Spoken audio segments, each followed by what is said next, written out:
I agree with that. I think there's a very early game and mid-game presence that the Martis does offer, but the range is a big concern for me. But technically, maybe that's what the Matilda was made for. But it looks like Falcons AP Bren, they're going to double down with the glue in the EXP lane. What do we think about this? If in case he isn't able to do that, things might be slow here for Falcons AP Bren. Very much so. I mean, the fact is that Super Marco is taking not only double lanes, but also opting to take a couple of jungle camps once in a while if these turtle dances are taking way too long. But we did get a taste of what FCAP's overall composition wants to do. They want to really drag out these fights and really force NIP Flash in a position where they don't have the resources to make it happen. But here on that top side, we do finally find first blood as Adamir getting a nice Daytona's welcome to set it up, but he did cost him his flicker. For Adamir, so it is a connection between this Barats and even the Matilda, but at the same time for Adamir, he has to be careful because again, he is the one that is to set up the play for NIP Flash. Speaking of setup, once again on top side, Few as well as Flapteezy, making sure that Adamir is going to consistently have max stacks of glue. Just look at Flapteezy, harass him underneath his turret, but Adamir doesn't mind, right? Now that Hades and JPL have some position, they're going to get into the fight as Flapteezy is going to try and zone out as many people as possible. Goes into the split. The Motocross is not letting him get away here, and even with the execution, it wasn't enough. He's still alive as the rest of Falcons AP Bren smash their heads against the wall against NIP Flash. Adamir does get the Daytona's welcome, but it's not enough. He doesn't have any damage to back it up. He ends up dying, and FCAP just showing you the zone control.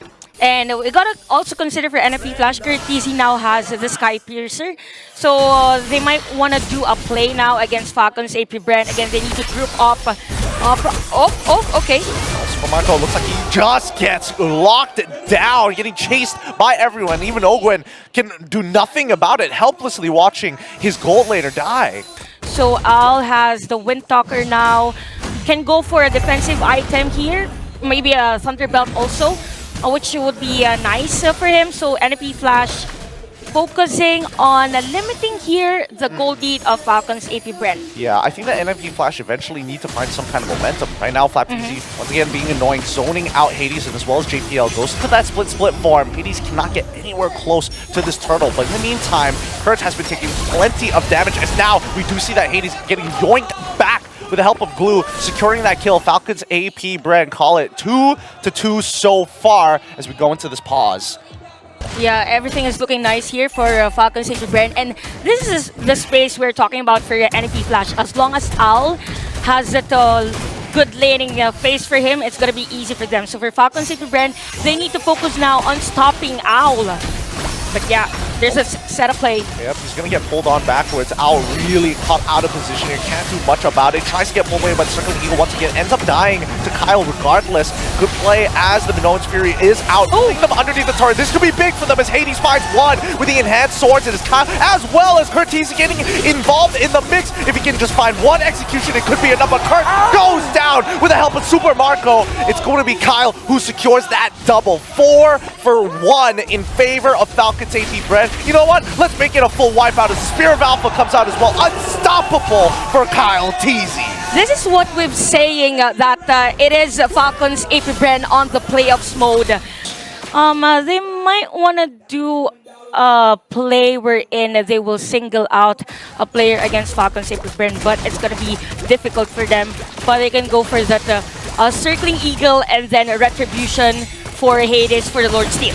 Yep, and here we go once again. Adamir just getting slowed. Max stacks from Glue, making sure that he's keeping. Oh wait, nearly getting 2 there, forcing JPL to use his ult super early on.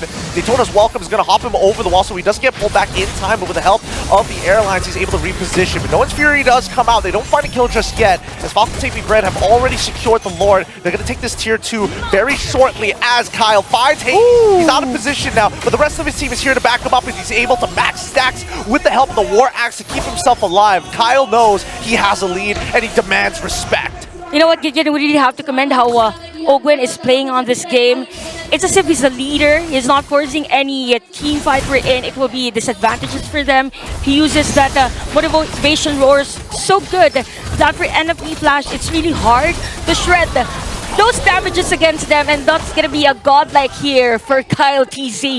This is too difficult, right? They don't have very good high ground defense, and against this Zushin, it's impossible to get in front of her, especially with the bodyguards around her, whether it be Ogren or even Flap.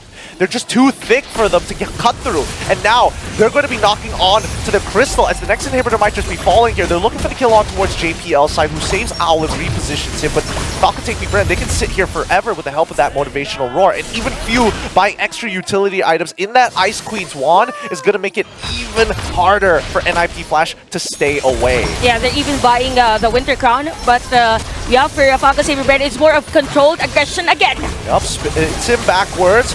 Which trying to get on out of there.